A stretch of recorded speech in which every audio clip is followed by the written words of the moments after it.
कहानी की शुरुआत होती है और हमें जोई और उसकी बहन को दिखाया जाता है। उसकी बहन जोई को एक नई कार गिफ्ट में देती है। दरअसल जोई कैलिफोर्निया में अपनी बहन के साथ रहती है, लेकिन अपने काम के सिलसिले से वो अब अमेरिका जा रही थी। दोनों बहनें बोल नहीं सकती हैं, इसीलिए ये दोनों साइन लैंग्वेज में बात करती हैं। जोई की बहन उससे कहती है कि गाड़ी ध्यान से चलाना और ध्यान देना कि अनजान लोगों के पास भी मत जाना। इसके बाद जोई कार को लेने के बाद अमेरिका की तरफ निकल पड़ती है। रास्ते में वो बार बार किसी के पास मैसेज कर रही थी। जिसके पास वो मैसेज कर रही थी वो बेन था। ये दोनों रिलेशनशिप में हैं और जल्द ही शादी करने वाले हैं। रास्ते में जोई कई जगहों पर रुक करके फोटो क्लिक कर रही थी और उन फोटोज को अपने बॉयफ्रेंड के पास भेज रही थी। सफर को एंजॉय करते हुए वो न्यू मैक्सिको जाकर के पहुंच जाती है। रास्ते में उसे एक इंसान दिखाई देता है जो अपने वैन से कुछ सामान बेच रहा था। जोई इन सामानों को देखती है और उस इंसान से लोकेशन पूछने के बाद वो आगे बढ़ती है। कार को ड्राइव करते वक्त वो फोन को चला रही थी और अपने बॉयफ्रेंड के पास मैसेज भेज रही थी। जोई देखती है कि अचानक से उसके कार के सामने एक इंसान आ जाता है। उसे बचाने के चक्कर में वो अपनी गाड़ी को थोड़ा टर्न ले लेती है। उसी वक्त वो इंसान अचानक से रोड पर गिर जाता है। तभी जोई देखती है कि कुछ गुंडे हैं जो कि एक इंसान को बहुत परेशान कर रहे थे। वे लोग उस इंसान के ऊपर गाड़ी चढ़ा देते हैं। जोई के पास मौका था, इसलिए वो रोड पर गिरे हुए इंसान की हेल्प करना चाहती थी। वो उस इंसान के पास जाती है और उसे उठा करके अपनी कार में बैठा लेती है,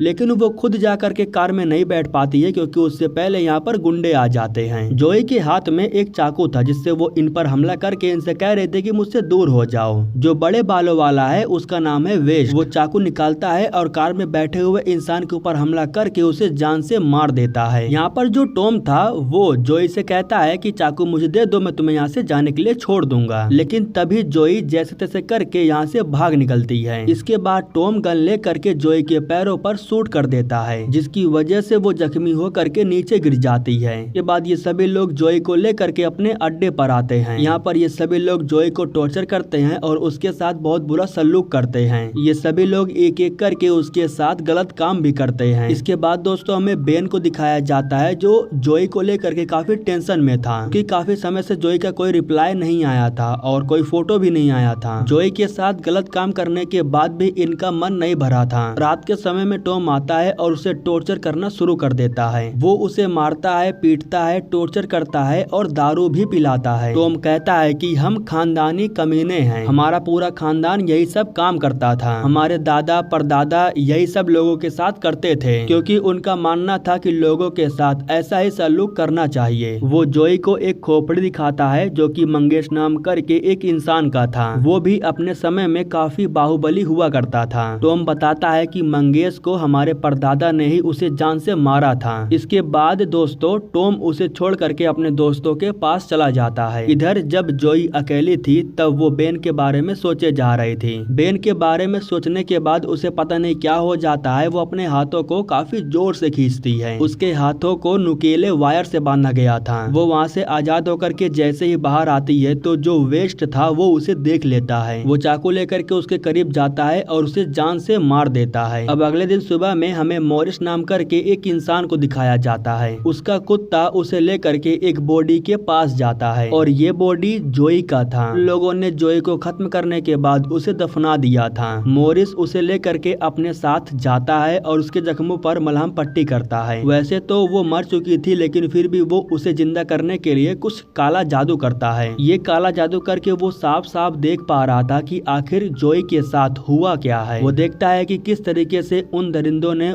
जोई को मारा, पीटा और उसे टॉर्चर भी किया। इसी बीच अचानक से जोई का शरीर जिंदा हो जाता है। उसके शरीर में अचानक से किसी की आत्मा घुस जाती है। वो काफी खतरनाक दिख रही थी, उसे कंट्रोल करना थोड़ा मुश्किल था। मॉरिस उसके ऊपर मंत्र फूंकता है और उसे नीचे गिरा देता है। मॉरिस के चले जाने के कुछ समय के बाद जोई को होश आता है। वो खड़ी होती है और वहाँ से चल करके रोड पर आ जाती है। रोड पर उसे फोन दिखाई देता है। वो फोन के पास जाती है और बेन के पास कॉल करती है। इसके बाद जब बेन कॉल को रिसीव करता है तब इन दोनों की बात होती है। पहले जोई बोल नहीं पा रही थी लेकिन अब वो सही से बोल पा रही थी। वो बेन से बात करती है और कहती है कि उन लोगों ने मेरे साथ बहुत बुरा किया। यह सुनकर के बेन टेंशन में आ जाता है और कहता है कि तुम वहीं पर रहना, मैं कॉल को ट्रैक करके तुम्हारे पास आ रहा हूँ। उसी वक्त जोई को रोड पर पर एक पुलिस की कार दिखाई देती है, लेकिन जब वो पुलिस वाले को देखती है तब उसे मालूम चलता है कि वो भी उन लड़कों के साथ मिला हुआ है जिन लड़कों ने उसके साथ बदतमीजी की। पुलिस वाला अंदर जा करके जब ड्रिंक कर रहा था तब जोई भी अंदर आ जाती है। जोई एक कांच की बोतल लेती है और उसे फोड़ने के बाद वो पुलिस वाले के पेट में घुसा देती है। वो पुलिस वाले के अतड़ियों को लगातार बाहर निकाल रही थी, जिसकी वजह से उसकी मौत हो जाती है। देखने में तो ऐसा ही लग रहा था कि ये सब कुछ जोई नहीं कर रही है बल्कि उसके अंदर का आत्मा कर रहा है। फोन को ट्रैक करने के बाद जब बेन उस लोकेशन पर पहुंचता है तब वो पुलिस वालों को देखता है। वो पुलिस वाले को बताता है कि मैंने आपके पुलिस स्टेशन में कॉल किया था,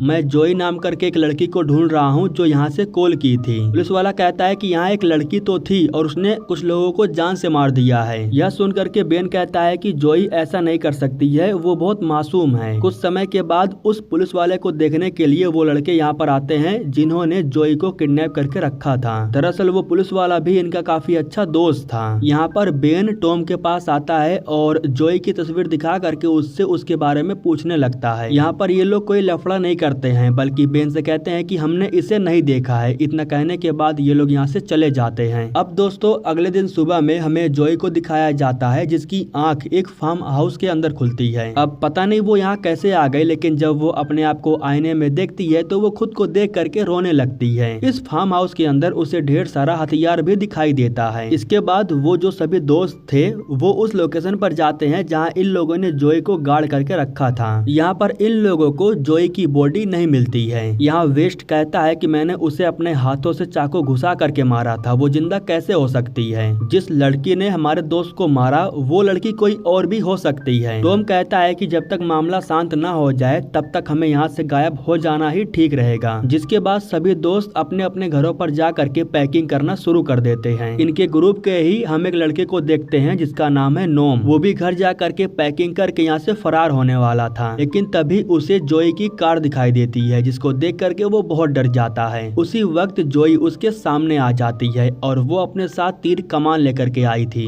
वो तीर कमान की मदद से नोम के ऊपर लगातार हमला करती है और उसे तब तक मारती है जब तक उसकी मौत नहीं हो जाती है। नोम को जान से मार देने के बाद जोई दोबारा से फार्म हाउस पर जाती है। यहाँ दोस्तों जोई को इस बात का एहसास होता है कि उसके शरीर की जो चमड़ी है वो शायद गल रही है। जब वो अपने हाथों पर लगे हुए कपड़ों को हटाती है तब उसे अपने हाथ के अंदर ढेर सारे कीड़े दिखाई देते हैं। इन सबको देख करके वो काफी डर गई थी और इन्हीं का जवाब लेने के लिए वो दोबारा से मॉरिस के पास जाती है। मॉरिस जब उसे देखता है तब उसे मालूम चल जाता है कि वो यहाँ पर जवाब लेने के लिए आई है। मॉरिस बताता है कि जब मैं तुम्हें जिंदा करने की कोशिश कर रहा था तब किसी की आत्मा तुम्हारे शरीर के अंदर चली गई। जिस किसी की भी आत्मा तुम्हारे शरीर के अंदर गई है वो खून की प्यासी है। जिस इंसान की आत्मा तुम्हारे शरीर में गई है वो भी उन लड़कों से बदला लेना चाहती है, इसीलिए वो तुम्हारे शरीर का इस्तेमाल करके उन लोगों को मार रहा है। तुम्हारे पास भी वक्त बहुत कम है, अगर तुम बदला लेना चाहती हो तो जाओ, क्योंकि तुम्हारा यह शरीर ज्यादा समय तक तुम्हारा साथ नहीं देगा। इधर बाकी के दोस्त जब नोम को लेने के लिए आते हैं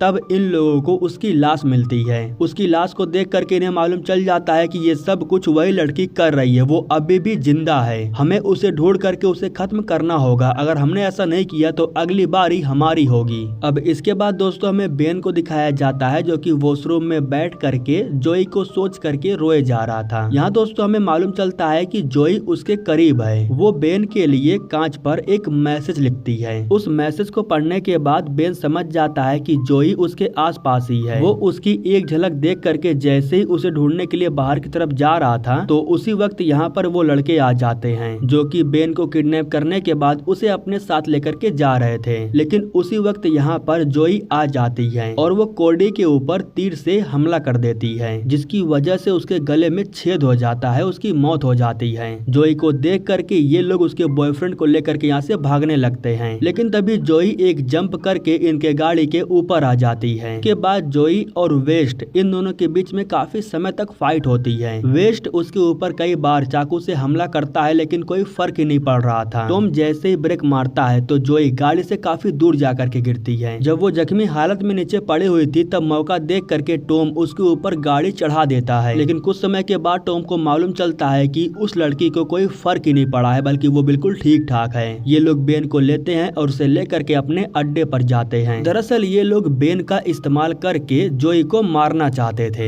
इन लोगों ने जोई को खत्म करने के लिए कुछ स्पेशल लोगों को भी हथियार लेकर के बुला रखा था। जो पुलिस वाला मारा गया उसका बाप भी कुछ लोगों को लेकर के यहाँ पर आता है। उस पुलिस वाले का बाप कहता है कि मुझे उस लड़की की मौत चाहिए। अब इधर दोस्तों में दिखाया जाता है कि जोई काफी ज्यादा जख्मी हालत में थी। उसका पेट कट चुका था, उसका हाथ भी टूट चुका था, लेकिन टेप की मदद से वो एक बार फिर से सब कुछ जोड़ लेती है। जिस इंसान की आत्मा उसके शरीर के अंदर थी, अचानक से वो उसके शरीर से बाहर आ जाती है। पता नहीं वो किसकी आत्मा थी, लेकिन वो जमीन पर अपने हाथों को पीटता है और जमीन के अंदर से ढेर सारे हथियार को बाहर निकालता है। हथियार को लेने के बाद वो एक बार फिर से जोई के शरीर में चला जाता है। इसके बाद वो लड़कों को खत्म करने के लिए उनके अड्डे पर आता है। उस लड़की को जान से मारने के लिए सभी लोग हथियार लेकर के अलग अलग लोकेशन पर चले जाते हैं, लेकिन जोई भी इन्हें आराम से ढूंढ लेती है और एक एक करके इन्हें जान से मारने लगती है। इस तरह से जोई इस गैंग के काफी सारे लड़कों को जान से मार देती है। सबको मौत की घाट सुला देने के बाद आखिरी में बचा हुआ था टॉम। अब हमें बाहर के साइड में पुलिस वाले को दिखाया जाता है। उसी वक्त टॉम भी गन लेकर के बाहर आ जाता है और कहता है कि वो लड़की अंदर है। इतना कहने के बाद वो पुलिस वाले को गन से शूट कर देता है। इसके बाद टॉम गाड़ी को लेता है और यहाँ से कहीं चला जाता है। इधर बेन को अभी भी उन लोगों ने बांध करके रखा था।